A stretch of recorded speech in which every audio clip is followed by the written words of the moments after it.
నమస్తే welcome to four sides TV. సాధారణంగా ఏ చెట్లనైనా నీరు పోసి పెంచుతారు. విత్తనం నాటిన రోజు లేదా మొక్కను నాటిన రోజు నుండి నీరు పోసి దాన్ని సంరక్షిస్తారు. ఆ తర్వాతే అది పెరిగి పెద్దదై పువ్వులు కాయలు ఇస్తుంది.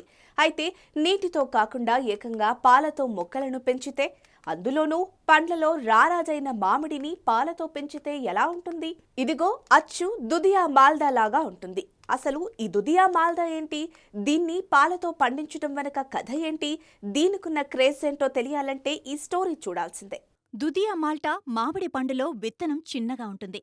పండు మొత్తం గుజ్జుతో పసందుగా పొట్టు పలుచగా ఉంటుంది. మరీ ముఖ్యంగా మామిడి పండు మీద పాలలాగా తెల్లగా ఉంటుంది.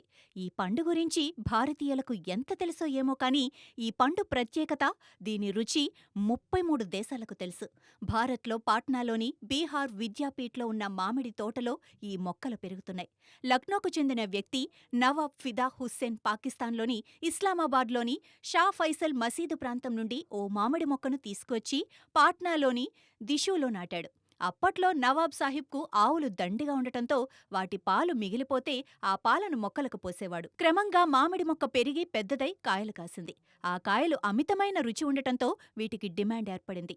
ఈ కారణంగానే ఈ మామిడికి దుధియా మాల్టా అనే పేరు కూడా పెట్టారు. ప్రస్తుతం బీహార్ విద్యాపీఠ్లో 50 దుధియా మాల్టా చెట్లు, పాట్నాలో 1000 మామిడి చెట్లు ఉన్నాయి. ఈ మామిడి పండ్ల ధర కిలో 100 వరకు ఉంటుంది.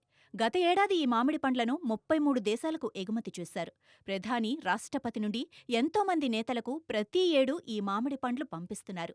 యుఎస్ఏ, ఇంగ్లాండ్, జపాన్, దుబాయ్తో సహా అన్ని దేశాలకు ఈ పండ్లు ఎగుమతవుతున్నాయి.